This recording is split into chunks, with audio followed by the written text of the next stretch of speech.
Sounds good. Hey everybody, it's Dave Lakhani here talking to Ray Cronise today, and many of you have probably heard of me talk about Ray before. So we will be talking about how I lost 70 pounds following a protocol that Ray built, but more importantly than my losing weight, I really want to talk about Ray's new book, Our Broken Plates, and talk about how he came to doing this research and how it can be impactful to you. I think you'll be very interested in understanding food in a way you haven't considered it before, and the marketing of food, and we'll be talking about persuasion and a lot of different things. Our conversations can go on for hours, so I'm going to try and limit it to some pretty salient points, and then if you want me to do another conversation with Ray at some point, you'll let me know, and we will go from there. So with that, welcome, Ray. Hey, good to see you, Dave. Yeah, it's great to be here with you. So I want to give a little bit of background about you just so people know, and you can correct anything that you want or add to anything that you want to for sure. Ray is a former NASA scientist. He has, I don't even know how many patents, but a great number of patents for a lot of different things. He's been an entrepreneur involved in, of all things, the swimming pool industry, which is where we met, and also in a number of other ventures that have spanned a wide variety of things. Zero G, the Zero G flight company, and a bunch of other companies as well. So, which begs the question: why did you stop doing all of that and sit down for the last 4 or 5 years and go back and start reading research from 120 or 130 years ago all the way forward to figure out food? Yeah, and it is a good question. Thanks for having me today. So, going back, actually, the real question I get more often is, why did I leave NASA? And I think for a long time, when I would give an answer, it sort of seemed pie in the sky. And my simple answer was because I believed the government wasn't going to get private industry in the space. We were building all the expensive rockets we could possibly build. Why would we want to build cheap ones? It just didn't make economic sense. It didn't make political sense. There wasn't a political need. We're not talking about the response of Bay of Pigs that Kennedy wanted to land man to moon, a political feat, no matter how great the technological advancement was. But what my business partners and I in the day, Peter Diamandis and Byron Lichtenberg with Zero G, and also with Space Adventures and also with the X Prize, what we envisioned back in the early 90s was that if we could spawn commercial spaceflight, if we could disrupt in a way that rockets and designs for commercial craft were being primarily designed for private sectors and then marketed as a side to the government because they have big coffers, that would change everything. It would turn the paradigm down. Now, when I left in 1999, we hadn't flown our first person into space privately. We've now flown 8 people into space on Russian rockets. It took Russians to teach us to be entrepreneurs or capitalists in space. Secondly, we hadn't flown our Zero G privately. We've now flown over almost 15,000 people. My son being one of the youngest people in Zero G at 8 years old when he flew in 2007, Danner. And then finally, if we look at the last week, Jeff Bezos, who makes his money with Amazon, just launches his Blue Origin rocket, takes it to 62 miles, recovers the capsule. I mean, it's open for private space. We have the only access, and another contract granted in the last couple weeks, the only access to space in the United States of America is by the founder of PayPal, Elon Musk, and his SpaceX vehicles. So no one 15 years ago could have envisioned any of the disruptive things. And we wrote a chapter on disruptive excellence in your book, How to Sell When Nobody's Buying. And of course, talked about some of these crazy ideas. Burt Rutan, I talk about him in there. This idea that progress happens through small incremental changes, I think, doesn't play out in history. And what we really see are big, giant disruptive leaps. And so with all of that background, now when I ask, if someone asks, why do you leave NASA? It's because, well, all this private space stuff was there. But my path was a little bit different. I was trying to actually make enough money to be able to participate in this forthcoming or envisioned commercial space policy, because going to space is expensive and it will be for a while, and you don't get wealthy as a scientist at NASA. You don't even really get famous. You pretty much are like any other government employee, and you do that. Everybody knows who the astronauts are, and of course they're not allowed to do a ton of science. They participate in it and help carry it out, but they don't have a lot of original research efforts that other than crew oriented things. So bringing this all full circle, my entrepreneurial activity, and it was in composites manufacturing. We happened to make swimming pools, but I set up and you went to our facility. We had a 60,000 square foot facility. I had everything, maximized. I had everything documented. I had full quality control. We had systems that delivered resin throughout there. We got rewards for pollution control because we were a Title V facility spraying polyester resins, and we innovated and disrupted in the swimming pool industry with safety features like not putting drains in pools and improved circulation, and basically running a pool on the equivalent of a 100-watt light bulb 24 hours a day, which took most people's average pool bill from $50 or $60 a month down to $15 a month. So I was innovating there, and you were witness to that. That's how we met. And we were trying to get the swimming pool industry to think a little bit bigger than where they were. And so, fast forward, sold out to my business partners in 2008. I had, I swelled to, 240 pounds at my top. 230 is the one where I've actually tracked. So I usually use 230, but my top weight was actually 240 pounds. And quite frankly, I was sick. We talked about it. I was trending towards type 2 diabetes. I had poor glucose control, high cholesterol. I had reactive hypoglycemia. I was passing out, after meals. And when I was driving with my children, they would be terrified. I felt like crap.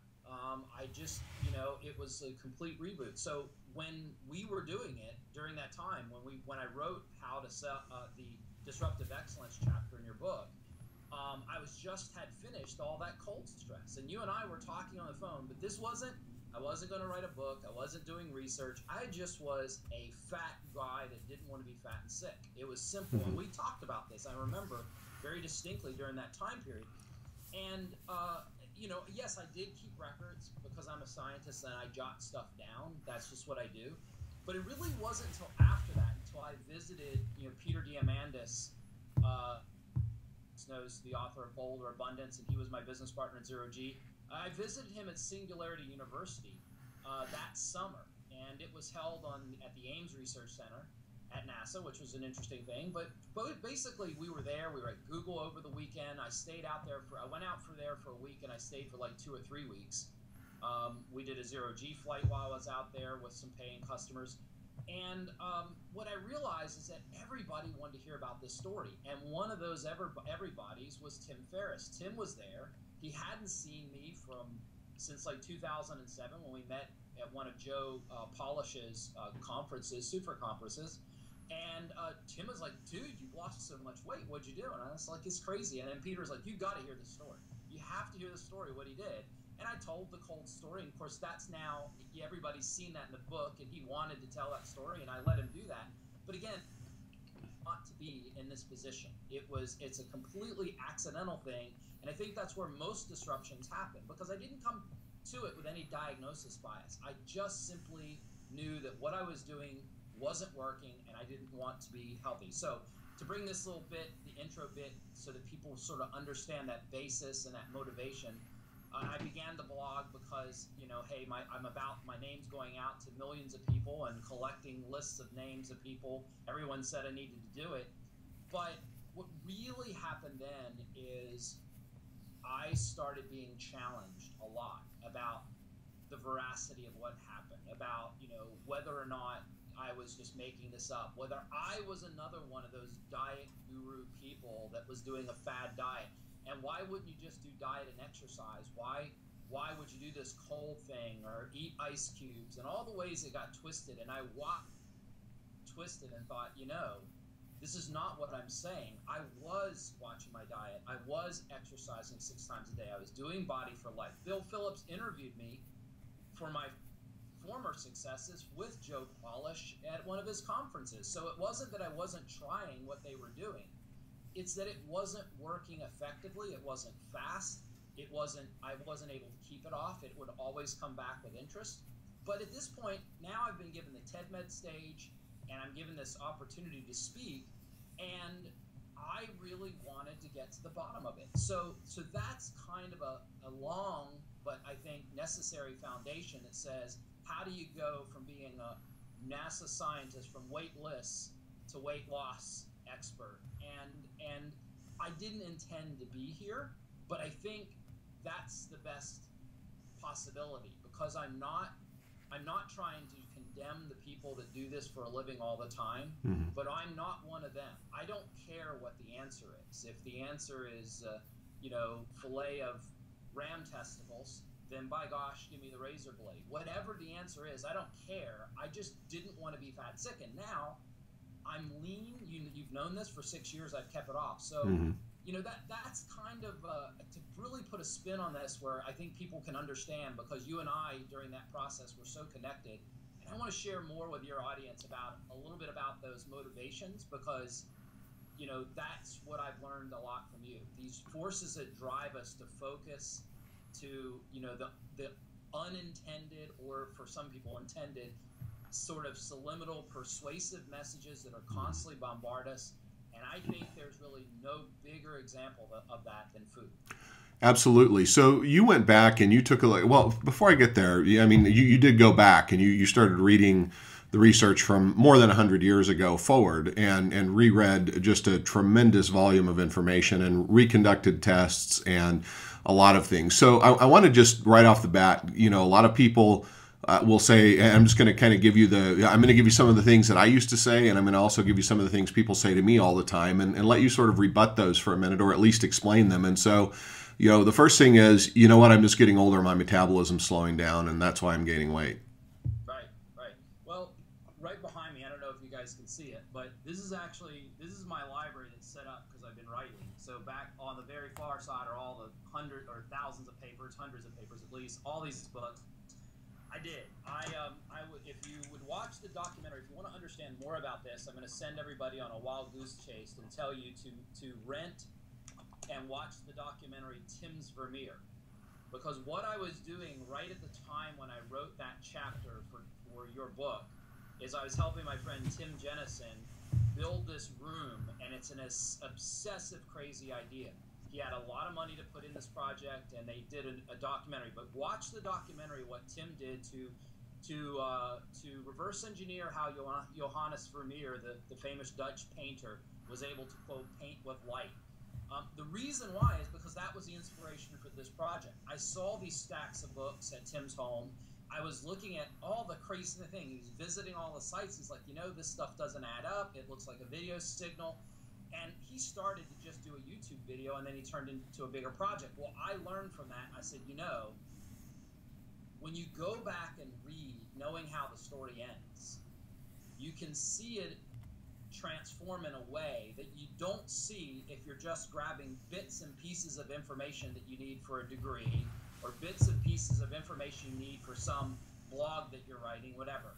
And so I had time, I had the interest, and I had this really big inspiration that came from, Tim Jennison, to go in and read all this stuff. So, over 200 books, 10,000 papers. I can't remember the exact final quote or number on it. There were tons and tons. I mean, I've distilled it down to about 1,100 of what I consider to be the core ones.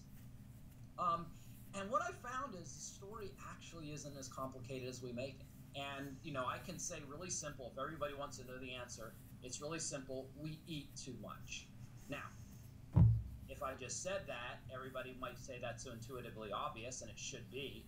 But the real question is, why do we eat too much? And so to answer your question about metabolism, I ended up getting $70,000 worth of calorimeters. My garage doesn't have the crotch rocket motorcycle or the sport car, for the midlife crisis event. It's a midlife crisis calorimeter. And I started measuring not only my metabolism, but lots of metabolism. Thin people, athletic people, overweight people, before meals, after meals, during meals. My daughter did a project, and she spent over 40 hours in a nutritional hood for one of her high school science fair projects, and I learned from what she did. She had a really good question. I just ran the calorimeter. I just ran it because it's hard to do it at the same time that you're doing experiments. And what was really amazing is that none of these results differed from, say, a book from 1800 on calorimetry. I mean, this is one of the original books. This one's from 1910. This is one of the original detailed plans. These are how, this one's a little bit after Atwater died in 1907, but all the detailed plans of how they built and got calories. When everybody uses that 494 and wants to know where it came from these guys doing this kind of science. And they have everything detailed. Every single thing is detailed, how they measured it, what the guys ate. And you know what? When I did the same results, I got the same answers. Imagine that.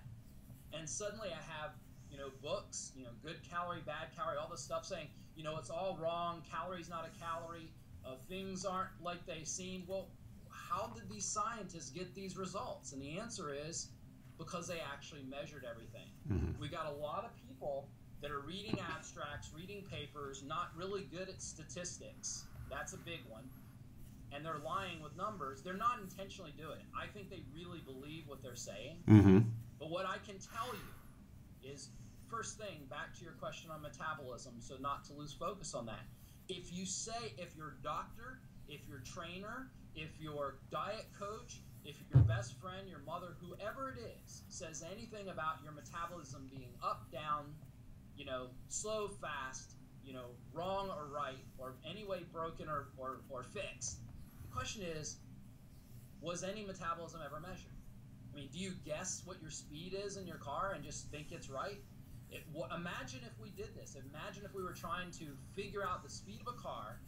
We didn't have a speedometer in any car. We didn't know anybody who had a speedometer in a car, and we never knew anybody who'd ever measured speed in a car. And yet we all think, well, we're going about the right speed down the highway because everybody else is going that way. The answer is this is not the way science is done.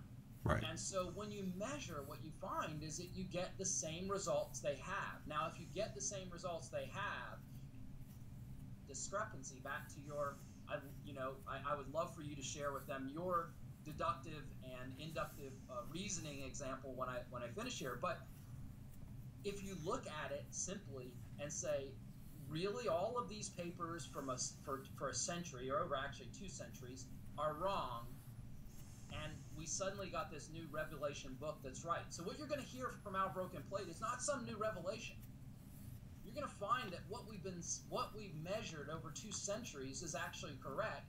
We just aren't telling the story the same. So maybe share with the audience your cold example, because I think that gets into some more stuff that we did. Right. So, well, there's just to address a couple of things, and I'll definitely do that. One of the things I think happens for a lot of people, if they actually do go and have their resting metabolism rate, for example, measured, they go someplace where there's a calorimeter and they can do some sort of testing, even if it's rudimentary. What they really find out is, wow, I'm burning a lot more calories than I thought I was a day. Yeah. I'm just by doing nothing, I'm burning a lot more calories than I thought, which leads back to your original point, is also that I must be eating a whole lot more than I think I am. And it goes back to measuring as well, because, one of the things that I used to do religiously was measure the food that I ate from the time I was probably 16, 17 years old until I was out of the Army. I was pretty consistent about measuring and knowing how much I ate and what I put in my body and all of those things. And then at some point I just sort of gave up on that. And when I did, I started gaining weight. And I was also measuring then too, very carefully, how many calories I was burning and that kind of thing, having blood work done regularly. But the minute I gave up, the minute I stopped doing it, then things started to change, because you don't have the data to look back at and say. But I think the other challenge is exactly what you're talking about, and this is the example you're asking about, is that people oftentimes, they hear things that sound like they make sense. And so if they sound like they make sense and it sort of fits their worldview, then they go with it. And the classic example I use is that everybody knows that you lose 80 or 90% of your heat through your head. And so, you know, if you lose 80 to 90% of your heat through your head, then you got to put a cap on, right? So when you go outside, so you have to wear a cap. Well, the reality of it is then if you lose 80 to 90% of your heat through your head, then you should just be able to put a cap on and go outside naked and be fine all day. And I challenge people to that challenge all the time and say, let's go, just put on a stocking cap. I'm going to put on a down coat, but I'm not going to wear a hat. And let's see who stays outside the longest. That's right. And when you put it to people like that, though, they're like, well, obviously that's not going to work. And I go, well, obviously it will. You just said that you lose 90% of your heat through your head. And they're not poorly intentioned, but and they may even be that may even be an accurate statement if that's the only uncovered part of your body. You may be losing 90% of the heat from the uncovered part of your body at that moment because you don't have a stocking cap on, but it's not 80% of your body heat. And what's really great about this that your audience and your audience only will really appreciate is because that example so resonated with me when you first gave it to me in 2000 and, you know, I can't remember when it was, 2007 or 8, yeah, something like that. yeah. It was early, and I started using that example with your permission. I used to use it all the time to talk about deductive and inductive logic. And what was so amazing is that when I was doing my cold experiments on my back porch, my original things that start all that, that's what I was thinking about. Why do I get cold? At what moment can I no longer stand to be outside and be cold anymore? And if you want a more backstory, you can either go to my blog or go to Tim Ferriss's 4-Hour Body. There's a chapter that explains it, and it's well documented. Go to my TED Talk, TED Med, and look at it, because I don't want to go into details of that. But what I do want to say is that as I started looking about what made me cold, and that example drove me to doing that. It specifically drove me because I told you that. Right. In the time I'm doing this crazy stuff, and you're like you were always encouraging me. You know, whatever I do, Dave would say, "Yeah." Was so clear, and what I'm suggesting is wrong, but that our rules of thumb have been so generalized as to be meaningless. And no one has the time when they're going through a PhD in nutrition or a PhD or an MD or a PhD in any of these things in genetics, or my one collaborator, Andrew Bremer, is a PhD MD, a pediatric endocrinologist, and directly that he didn't have time to go back and read all these things. He just didn't. And when you read it like a story, I mean, think of it like, you know, 24, I don't even know all the TV series, these binge watching TV series where you watch it from the beginning to end and you watch it for days. Some people have done that. I'm not a TV guy, but I know it's popular to do this in sort of the Netflix sort of, you know, on-demand world. You get a very different context when you just watch it all at one time, as opposed to it dripping out over not a season, but a century, but 2 centuries it's been dripped out. When you sit down in a 3 or 4 year period and read over 2 centuries worth of main literature and see it in their words, in their time, and remember, science didn't used to be sterile. It was very colorful, and people put their opinions clearly in the paper, but you knew that they were opinions. They were separated from the data. Today, we're not allowed to offer our opinion. They want everything to be scientifically sterile, and people's opinion are hidden in the statistics and in the data. They still have opinions. I have an opinion now, and I may be wrong on a lot of things. I don't believe I am. No, most other people don't either. But the point I'm making is that, you know, sifting through that and saying, how do I know? And using our analogy of speed, of measuring speed on a car to measuring metabolism, and then saying, well, under what cases, under what situations, under what feeding conditions? Here's the simple truth. Because of all the extra water you drank. Will you say that again, Ray? You didn't get fat because of all the extra water you drank. Right, right. You didn't get fat from the no-calorie things that you swallowed, and you'll never get overweight by not swallowing at all. Every single day of my 24-day water-only fast, I lost body fat, period. And so the point I'm making is that if you are remaining overweight, it may be that means that at that point you are taking enough in to mitigate what your activity is. And this idea that we got to swallow more stuff to be healthy, swallow more stuff to lose weight. Now think about it on its face. Fat or adipose tissue is an energy storage organ. I think everybody gets that.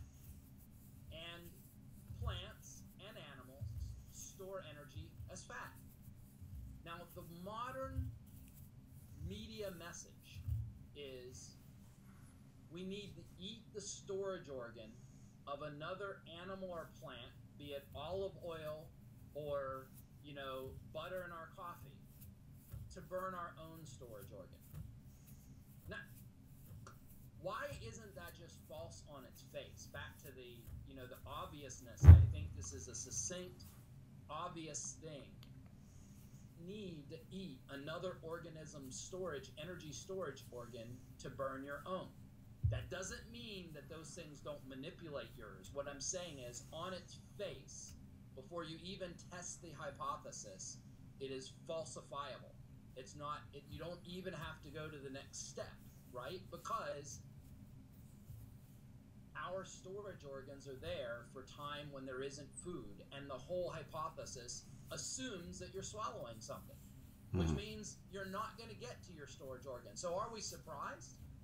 And that's not to say that I can't shift your biology's tendency to burn fat versus glycogen. And I'm going to go into a lot of this in the book.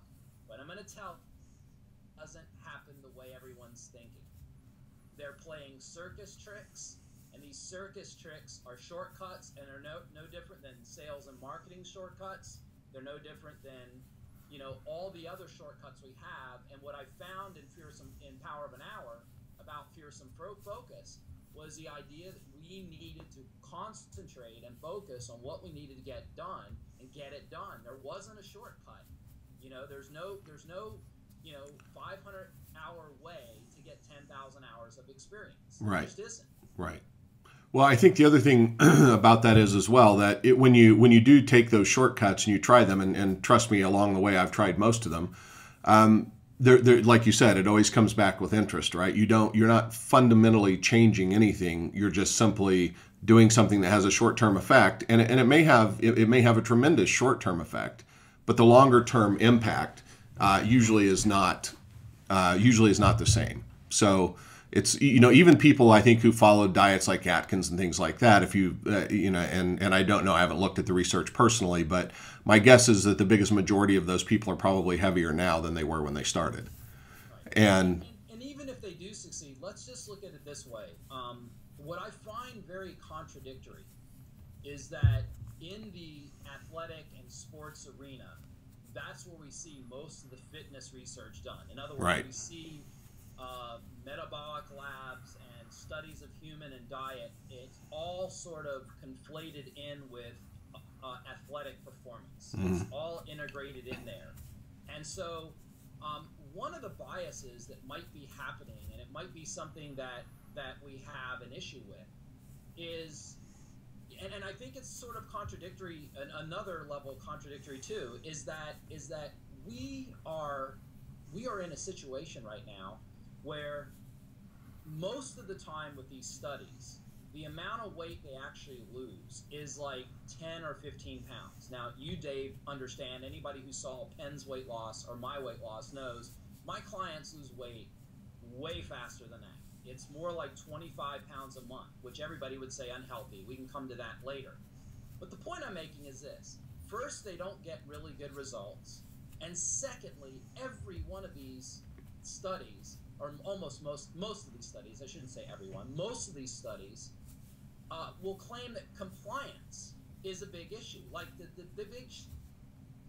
big sham study, the A to Z study, where they supposedly head-to-head on all the diet, and they say, oh, well, no one followed the book. Now, imagine we were we were measuring Olympic runners or triathletes.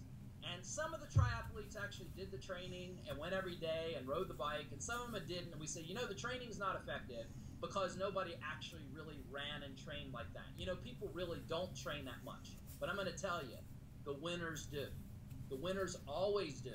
And I'm suggesting that when we talk about diet and we talk about nutrition, the people that are living through nutritional excellence aren't getting sick. They aren't getting obese. And we've seen it in blue zones. We've seen it in a lot of different places where clusters of people are really well. Now, again, the same people that are often athletic blogs that are talking about performance, talking about muscle gain, talking about running longer or more efficient fat burn or whatever, the same people are not measuring carefully when it comes to food. They certainly aren't measuring the output carefully, and it's just really smeared with a lot of confusing, conflicting advice. Well, it was very interesting to me. You showed me you showed me a graphic of a study about exercise versus not exercising and the difference in the amount of calories burned. Right. Yeah. And when you look at it, just to give the listeners here an example, I climbed the Westin in Atlanta, downtown Atlanta. I think it's like either the second or third tallest hotel in the country, 73 stories.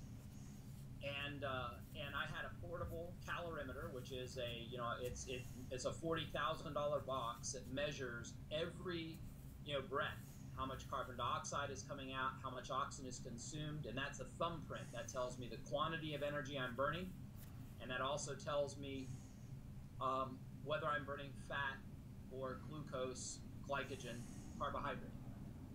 What's so interesting is when I ask people a simple question to get a visceral,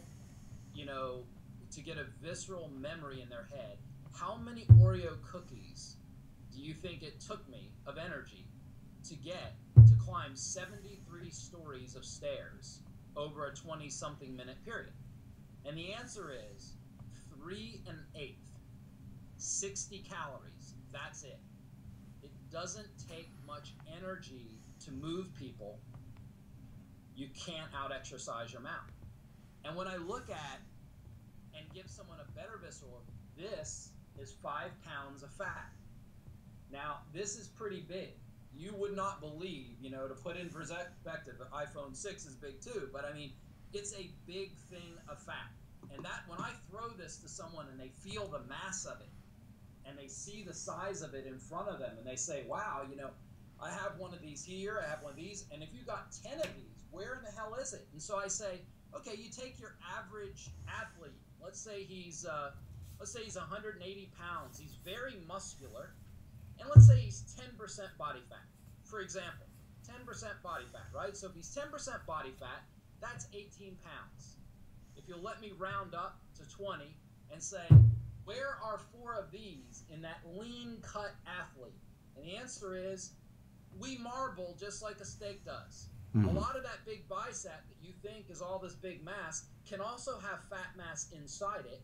You may not wear it on the outside. Some people put it on the outside around their abdomen. Some people put it on their butt. We all know that we wear fat differently, some in the face. And so what I'm trying to say is when we look at how much energy this is, and then say this, basically this is the energy equivalent of, almost 6 16-inch pizzas. So now when you start doing the math and say, okay, I'm carrying around an extra 50, 60, 70 pounds of fat, that 70 pounds of fat is 16-inch pizzas, a lot of them. And then you say, well, if I don't eat, I'm going to go into starvation mode, which means my body's going to hold on to its storage organ that's there when we have a reserve need, meaning no food. Guys, this just doesn't make sense on its face. So what you're going to see in Our Broken Plate over and over is not only these examples I'm giving here, but to go in and look and say, what does the literature really say? Now, I don't want it to be an academic tone.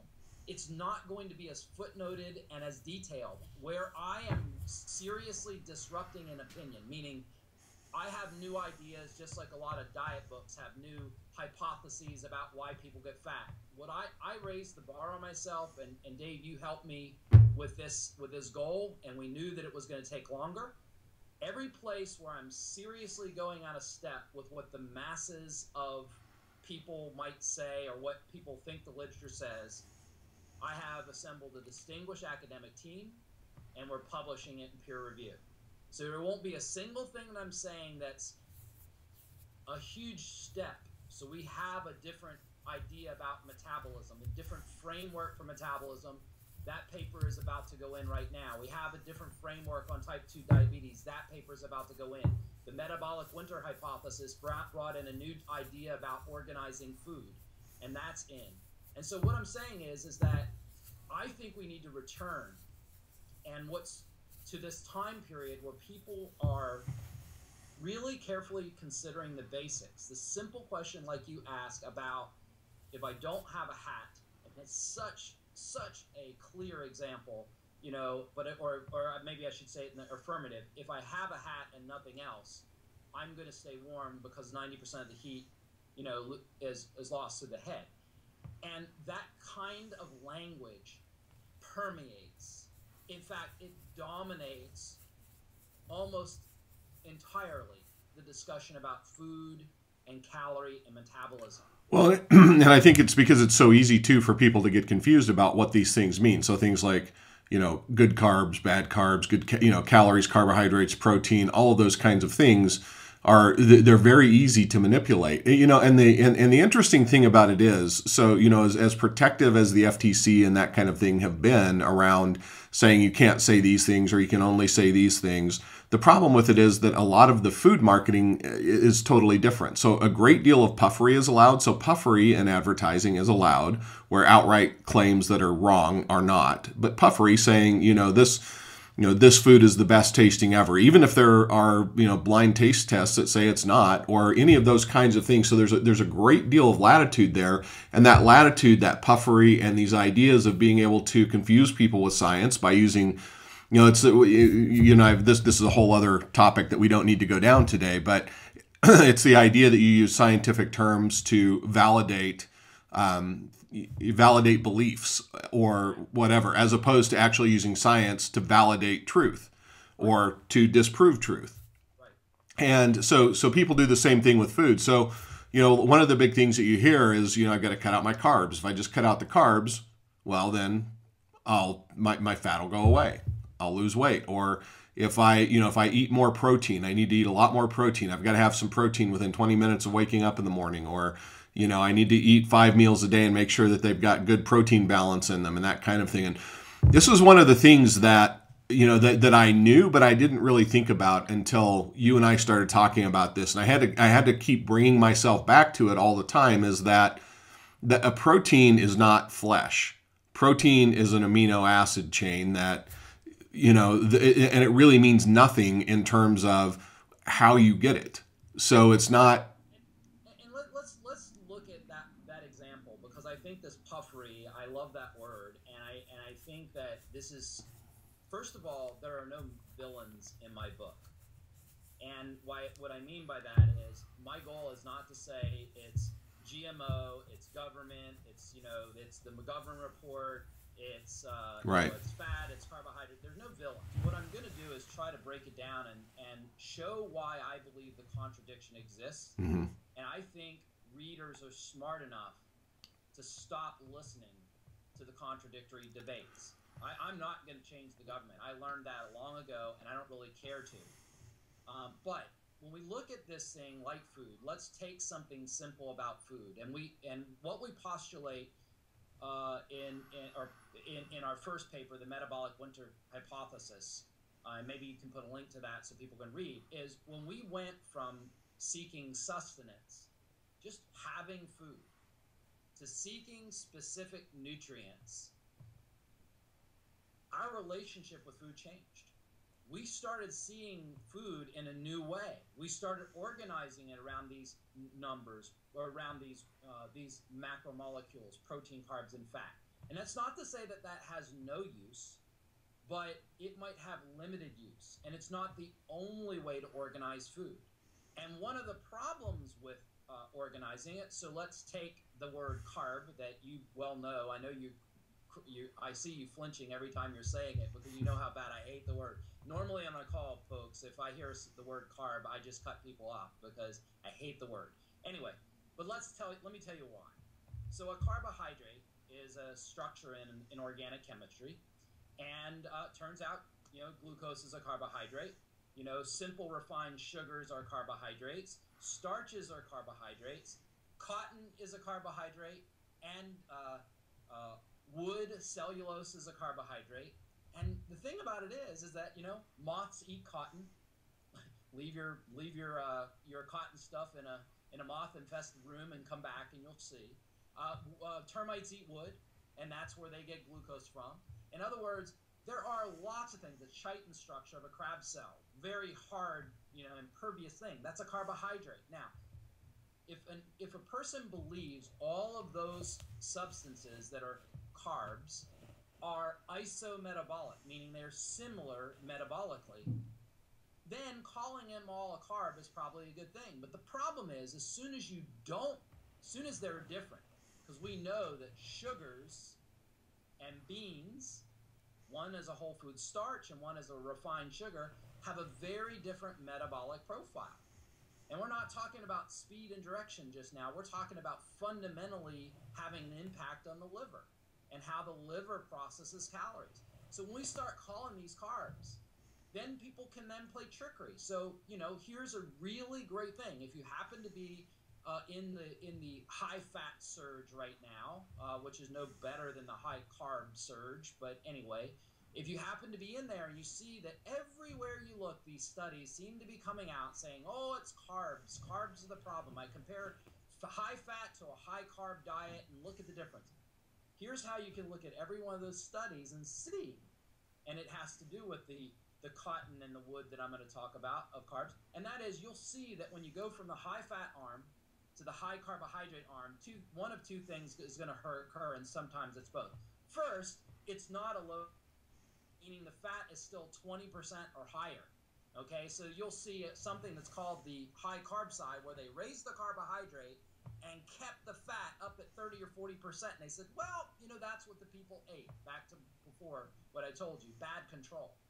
The second thing you'll see is that if you go from a high fat diet to a high carbohydrate diet and you don't see fiber go through the roof, I mean, it goes from 15 or 16, it might go to 40 or 50 or 60 grams, okay? If you don't see that number going up, and that's still less than you should be getting, but if you don't see that number going up significantly, that means they're basically comparing sugar versus oil. And guess what? One other possibility is are both bad and even worse when they're combined. So my point I'm making is that there are a lot of other explanations that we could hold out for these seeming contradictions. But in this puffery, it's easy to just throw back. Like, for example, if I put on a label, part of a complete breakfast. Well, barbed wire is part of a complete breakfast if you can swallow it. What does that mean? Healthful, organic, local, fresh, GMO-free. Or fat-free. If it's fat-free, everybody has this, there seems to be this big bashing on the fat-free days of the 80s or 90s. Never mind, our fat consumption went up for the last 30 years consistently. But let's just give someone the argument. So many things that didn't have fat in the first place now have fat-free labels on them. So now the marketing becomes about what it isn't. And another great example in our age group is, 7-Up. They made a whole campaign on never had it, never will, because it didn't have caffeine in it when caffeine was the evil thing. So what we see is throughout time, we see these ideas where people put stuff in there to confuse and obfuscate, get people talking about something like protein, like fat, like carbs, and none of those have anything to do with the simple fact that we're just swallowing too much food. Right. Well, and that's, it goes back to the same idea. A lot of people think, oh, well, the healthy bacon and eggs breakfast, that was a That was a core sort of idea from the early 1900s. Well, as it turns out, that was actually a marketing ploy and nothing more. And so, it was very simple when you ask, and again, this comes down to your point about biases and all of those things, and it's asking questions. So, if you ask a doctor in the early 1900s, is it better to eat a healthy bacon and eggs breakfast than it is to eat no breakfast at all? 10 out of 10 doctors is going to say it's a better idea to eat breakfast than it's not. Right. And so, and that's exactly how. No information on their side, and in fact, I'm going to go into that very specific example in great detail. I have all the background on that one. It's going to be a really great one because, as you well know, I love marketing as well, and that's 100% a marketing ploy, and we have the real good document because the person who did the whole thing tells the story, and so I actually have it in his own words. So my point I'm making, but that brings up a good point, is that I want everyone to know I have biases too. Right. Okay, so I don't want you to hear me saying, well, hey, Ray, bias. No, we all have a bias.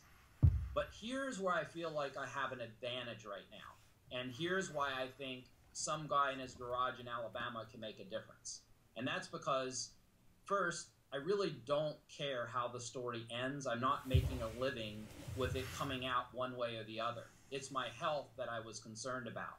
So my motivation was a little bit different when I got involved. The second thing is that I've been wrong so many times on this particular issue. And as a scientist, I didn't have an excuse to be wrong. I had enough academic, acumen to figure this out, and so do a lot of my colleagues. I was just intellectually lazy, and I wasn't doing my homework. The third thing that I think is helping is that I have a really great, distinguished team around me, and they're constantly challenging my ideas, but they too aren't really biased in this. They're good at what they do, but this is not their career. This is not their tenure. This is not their stuff. And for them to put their name and their academic institutions behind my, somewhat disruptive ideas, I think says something to the how, what the credibility is behind the new thinking. Right. And the last thing is that I realized in the last 6 years that I needed to always ask myself a simple question, and that is, do I believe in this because it's a beautiful story, or do I believe in this because it's true? Because I think there's examples of politics, history, and science where the beautiful story trumps the real data every time. Right. And one of the things I learned from you, with your background and your childhood and your experience, is that those stories, those persuasive stories, the more educated you are, the more you think that they aren't going to influence you, the easier it is to take advantage. That's right. And it's not a sign of intellectual. It's not a sign of intellectual failure that you're believing the story. So our very smartest people. So to come up and someone could try to take me down and say, well, he thinks he's right and the rest of the science, they're all wrong. That's kind of a failed logic. I just want you to look at the facts and just compare the facts. It's not about me being right or wrong. It's about these hypotheses. Are they testable and are they correct? But if someone wanted to make that paint that wide brush, and I'm sure some will, the ones that my message doesn't agree with, I would say, no, the fact is that entire segment of industry, it could be playing into, unintentionally, a beautiful story. Right. It's a beautiful Right. story, and at some point, the story gets, Carl Sagan, I wish I had the quote right in front of me, but he talks about, as soon as one of the sad lessons we learn is that, when you're taken by, a charlatan and give them your mind, at some point it becomes too painful to admit you were wrong. And that pain is something I felt directly because things I believed to be true within 16 months I knew were false. I was saying things, I had been saying things about metabolism, I've been saying things about protein, carbs, and fat, which I now knew absolutely 100% were false, even though lots of people repeated it, and it was embarrassing. It was embarrassing. People advice that I was still gaining weight, that I was saying these things, and they were just not true. Well, and for a diet to have, for a diet to be effective profitably, it has to have a great story, right? Right. So, not picking on paleo, I followed that diet for 2.5 years, but it's, you know, it's a beautiful story, right? Oh, it's an amazing story. Yeah, it must be what I, and then the Sagan quote I think that you're thinking of, I just looked it up really quickly, which I think is very relevant. It says, one of the saddest lessons of history is this: if you've been bamboozled long enough, we tend to reject any evidence of the bamboozle. We're no longer interested in finding out the truth. The bamboozle has captured us. It's simply too painful to acknowledge, even to ourselves, that we've been taken. Once you give a charlatan power over you, you almost never get it back. That's it. Yeah. And to me, that's sage advice in terms of, you know, where we are. Look, we weren't fat a century ago, and we are fat now. Mm-hmm. But one of the things I'm going to reveal in this book that I think everyone's going to be surprised is, while society as a whole wasn't fat, there were smaller and smaller, as we go back in time, portions of society that were eating identically that had exactly the same problem. Right. It's not a new problem. It's just simply affluence has reached the poverty level. I know that sounds contradictory on its surface, but in terms of food, what someone is eating, even in poverty in the United States, would have been food of affluence 150 years ago. Right. If you can go to a fast food restaurant and get a whole bag of burgers and fries for $5, you know. Right. That right. And that's thousands of calories and fat and all of those things, right? So, yeah, and unfortunately, that's, you know, which is a separate problem. But when that's the choice of a lot of people, you know, that's by economic circumstance or whatever else, it just contributes to the problem as well. Well, not only that, but the food tastes really good. Who Yeah. doesn't like nacho chips? Right. I mean, who doesn't like, you know, lots of this stuff? And Yeah. so now, if you think about it, I would submit to you that a story that resonates throughout the diet book world that you were talking about, the beautiful story that resonates throughout it is this: my diet is a diet that you can swallow and put the most stuff in your belly and not be fat. Right. And yet, when we look at the longevity research, and this is dietary restriction without malnutrition, we've never extended life by... Never extended life by what? Yeast. We've never extended life by feeding them more. Right. Whether it's yeast or fruit flies or flatworms, if it's rodents or primates, we've only extended life, and we've repeated it for 80 years, by dietary restriction without malnutrition. Now, I want to give everybody a little story to wrap your mind around this, and I'm going to talk about this more in the book. But let's think of the traditional, Maya traditional view of diet. There was overfeeding, there was normal feeding in the middle, and there was underfeeding. You know, to use the crude terms, you were obese or fat or overweight, or you were anorexic. You know, like, that's it. And then there was this normal. I actually have a different view of food now based on the science literature. And that is, there's overfeeding, and it's this small little number. And there's normal feeding, and it's a pretty big number. And then there is restriction without malnutrition, which is a really big space. And then there's not enough food, undereating. So undereating and overeating, let's just take those completely off of your scale, okay? I'm not talking about full-out gluttony. I'm not talking about water fasting or water-only fasting, okay? I'm talking about normal, healthy eating. I'm not talking overweight. Normal, healthy eating versus restriction, because all the science happened there. We didn't compare overfed primates with underfed. We compared normal, healthy primates with restricted.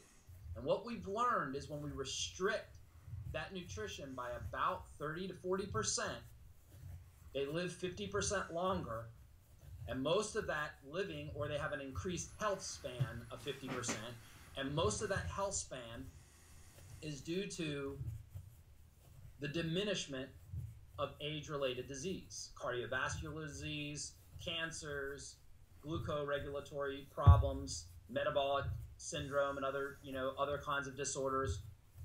All those kinds of disease, autoimmune diseases, these kinds of things that we would see, things like arthritis and other. And what's so amazing is that, we started the first primate studies in 1989 with these rhesus macaques up in Wisconsin. There are 2 labs, but the one at Wisconsin, I think, is doing some of the more interesting research. And, they've reached 27 years, which would be equivalent of human 80, because that's the menial lifespan of a rhesus macaque is 27 years. And when you look at the side-by-side photos of the ones that were dietary restricted from the time they were 20 in human years, because I'm going to use that 80, that 27 would be our 80. The ones that were dietary restricted, when you look at their pictures side by side with a normal, healthy, fed monkey, not a Western.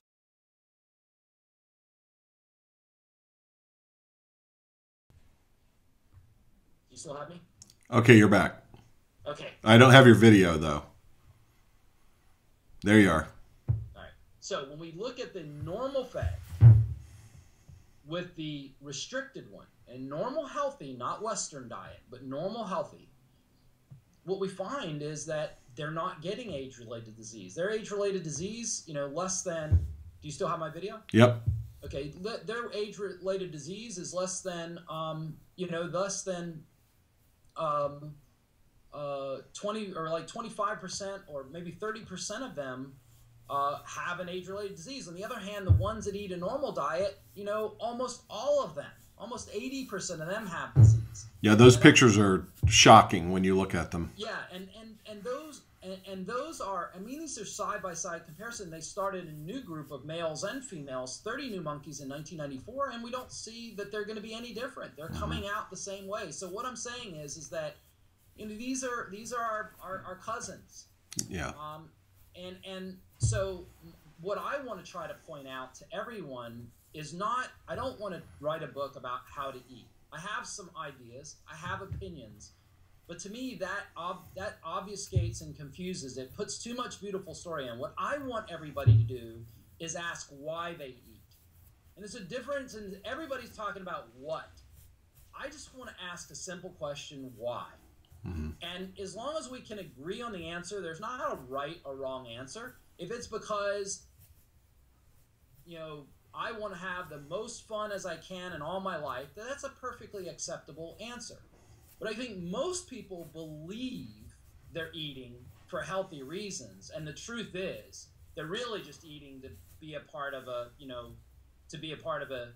something bigger than themselves. It's right. A social engagement. It's a social connection.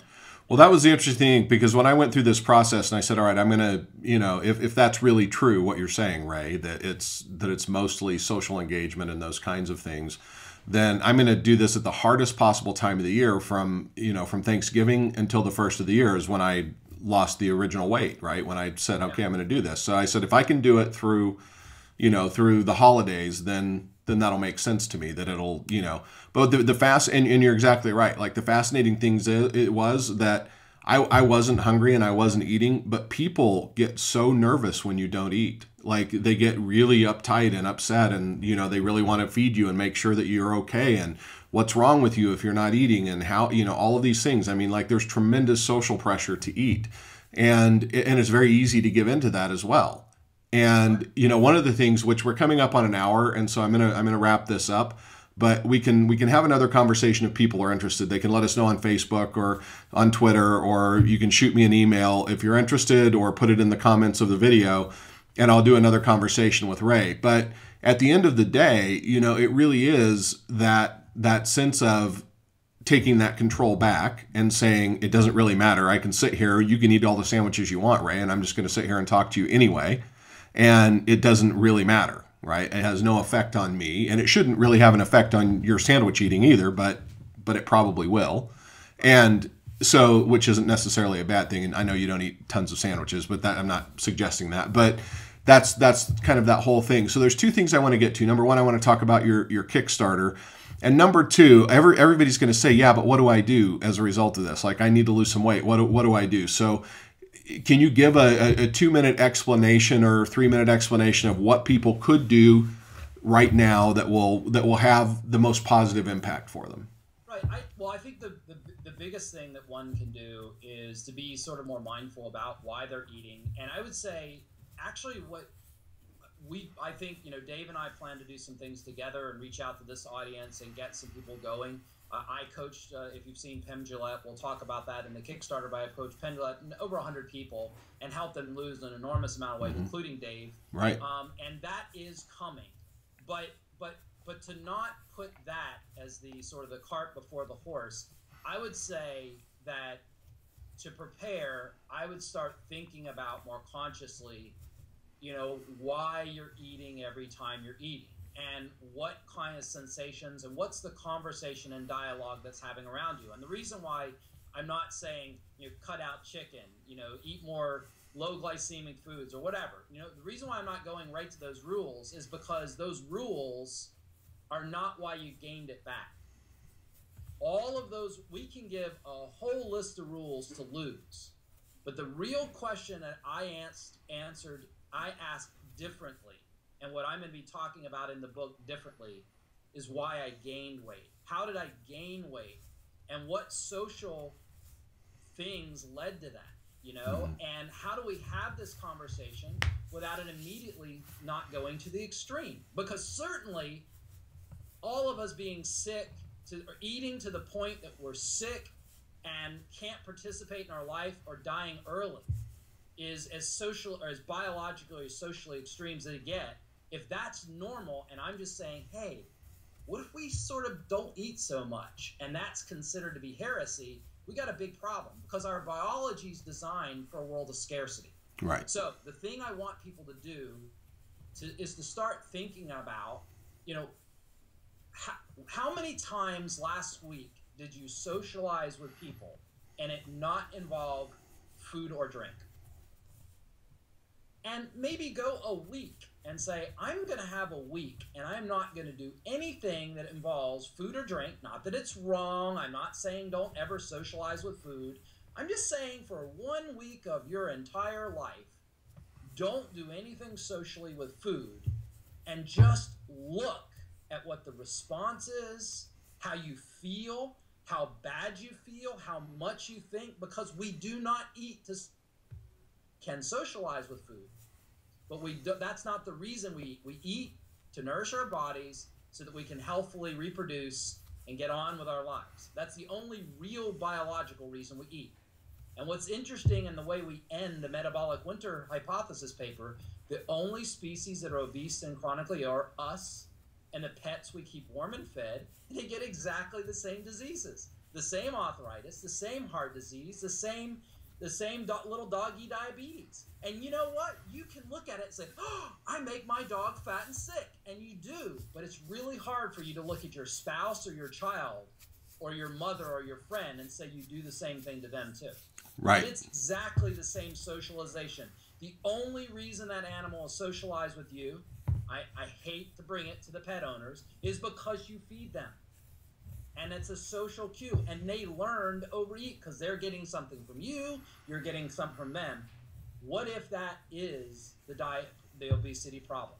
What if that one thing that's so obvious, so simple, I can't write 100 books on that. I can't have huge teleseminars on that. I can't sell you supplements. I can't sell you more dinners. I can't sell you more exercise or gym equipment. What if it's just that simple? And so, experiment you can do is spend just a week without any social interaction on food or drink. Sit down, get the meal done. Just do it like you would do, a report. or something other mindless that you do in your everyday life that you don't need to gather everyone together. I mean, think about it. How often do you have a party around putting gas in your car? Imagine if the same thing happened with fueling your automobile. You got to get a bunch of friends together. We're all going to go to the gas station. We're going to go to gas. We're going to have the music blaring. We're going to be dancing in the parking lot. We've got to gas the car. If you did that, not only would you look foolish, but it's exactly the same thing. But that's exactly how I gas my car, right? Yeah. The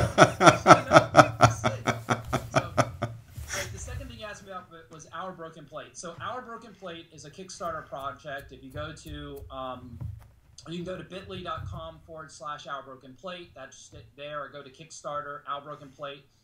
I'll put the link in the video as well. So right, and what I decided to do with this, I have publishers I've talked to, and I've got enough popularity through Penn Jillette losing weight and the book that he's getting out, etc., to do it the traditional publishing way. And I consulted a lot with Dave and some other of my big publishing friends on this. But I also know that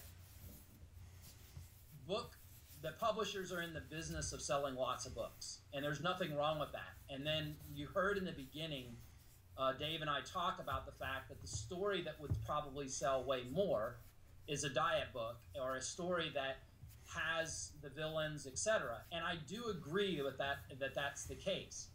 But I thought it was worthwhile because I have the option today. I wouldn't have had the option 5 or 6 years ago. But I have the option today to appeal to markets like you guys and say, look, if I'm willing to write this book and put all this time in, and I am, and I'm doing it, and it's funded, so it's going to happen, and you buy a lot of books, and I'm not just trying to hawk books, but you buy a lot of books and you give me that benefit of the doubt and say, look, this guy might say something that's a little bit disruptive and different, and I want to be a part of this. I think it sends a really strong message to the publisher. And what publishers have actually said very much point blank is that by me doing this, it is not in any way going to disrupt the negotiations of what we were doing. So the idea that I'm not cutting any of my options out by doing this. And if we get a big enough response, in fact, I think, and Seth Godin did this with his book with Icarus Deception, is that if we get a big enough response, it actually sends a really positive message. So I'm, not down against publishers, and I'm not trying to be the counter person. I'm not in the. I don't really want to be an author in the sense of that. I want to be a scientist, and I think there's enough of us to do it. So my plea to you guys is this: I'm putting the effort in this. I'm gonna write a book. You're gonna learn something from a book. I promise you that you'll learn something. I'm asking to take a vote of confidence here. I'd like to have at least 3,000 or 4,000. I'm short about 600 or 700 at this point, 800 or something like that total book sales. I'm saying if you're really willing to do this and back it, and hopefully Dave can back me up on all this, and his results and Penn's results can, I'm saying that we send a powerful message, and that will enable me to go even deeper with this. So I'm going to cover that whole 200-year period. I'm going to cover a lot of the issues we've talked and touched on today, and a lot that we haven't. But all of them are going to be around why we eat, not how to eat, not what to eat. This is not ideology. I'm not trying to put my diet or any other diet on you. And if you'll trust me, I think you'll see that I'm going to be very balanced about how all diets work. And with that information and knowledge in your hand, and with being able to better ask the question why you eat, I think you already have enough knowledge to make the right choices. And so far with the people I've worked with, and Dave, maybe you end this, I think when they see this in a really, really simplistic way, it's not going to be a bunch of complicated molecular biology, right, physiology BS. It's not going to be that. It's really simple things like Dave's example of the hat and coal. I think when you see this, I think you're going to find that you need a diet book. You really won't. So perfect. That's my appeal. Great. Well, I'll have the links in here so you can do that. And definitely if you want to hear more conversations with Ray and I, let me know. And there's a lot more to talk about. And by the time this video goes up, there will be a new reward on your Kickstarter. for 5 people who can come and spend some time with you and I together and really focus on that deep behavior change, focus on fundamentally changing their lives and their bodies and their relationship with food, and be able to do that over an extended intensive period of time with us together in a very small group format, which we'll probably never do again like that. So I'm testing some new material as well. So I'm going to be bringing out a lot of the material that's going into my next book, and I'm going to work with people one-on-one. And this comes out of research I've been doing for the last about 6 or 7 years as well.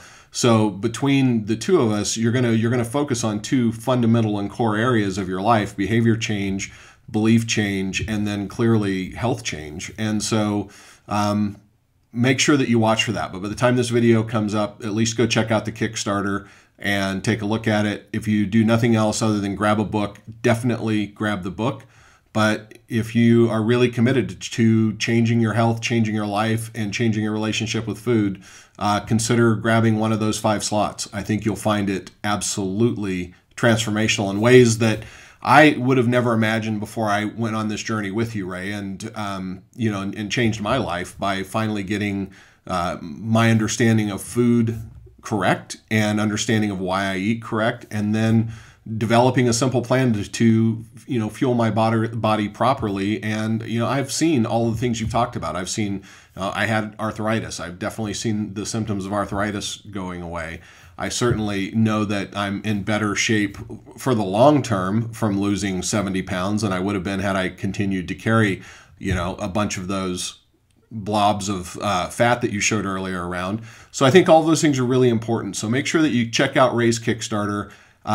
Do whatever you feel is best, for sure. But my suggestion strongly is that you at least get the book and consider one of the other slots. If you do want to have Ray and I have some more conversations about his book, about critical thinking, about disruption, any of those kinds of things, if you want us to continue this talk about diet, weight loss, food, all of those kind of things, I'm happy to do that again with Ray. We can have another conversation. The next one, I probably will limit a little bit in terms of who gets it. You're going to have to kind of say, I'm interested, and raise your hand to get it, because the next one that we do, I'm probably not going to limit it to, an hour and 12 or 13 minutes. Ray and I are just going to go down a path, and sometimes those conversations literally last 5 or 6 hours. So, I'm not going to say that that's how that one's going to go. It'll be a 5 or 6 hour conversation, but it very well could be several hours. So keep that in mind, and let me know if you are interested in hearing more of these kind of conversations. And we'll talk about some of the research in the future that I've done around behavior change. For example, I did a long-term consulting contract with bodybuilding.com, and they were really focused on key behavior changes. And we can talk about that. We can talk about a lot of the work that I've done around shifts that people need to make in order to have good long-term success with what they want to do and finally be able to get what it is they've been trying to get, whether it's better health, to lose weight, or to finally get what they want in their business or their life in other ways. So let me know if you want to hear those conversations. If you do, I'm thrilled to have them, and I think, Ray, you probably would be okay with that as well. Yeah, absolutely. And I can't think of something that would be more fun right now than to take a group of people that really want to transform and start it from this very process from the inside out. Start with the basic transformations of things that work, and then slowly but surely let that excellence spill over in a lot of other areas in life. I've been rebooting my life and deciding what I'm going to do and what I call the Ray 3.0, and this has been just fantastic. We've talked about this a lot, and much of what I'm using in how I transformed really came directly from things I learned from you when I was actually trying to implement this from a company perspective. So I feel like this will be something that you can immediately see a result with you personally, but then we can take that same lesson and backfill it into other areas of life. No question. And we can create a group of people that just really cares. Again, this is not about telling other people they should or need to. All I'm really interested in is if you really want to make a change. I'm saying let's let's focus on right. on those people that want to, right. rather than try to tell the world they're wrong. Yeah. However they want to socialize with food, that's okay with me. If they want to eat a certain way, that's okay with me. This is not ideology at all. But I think that these two things go hand in hand, and I'm going to have fun with those 5 people. The 7 of us are going to have, actually more, because there'll probably be 1 or 2 other guests, but we're going to have a great time. And the reason we're doing this, and I'll just put it out there, Dave, for them, the reason we're doing this is because you and I want to get together and do this. Yeah. We're going to be exploring new ground. You're going to see Dave and Ray in a raw place, not that it's completely unresearched, but you're going to see us exploring new ground.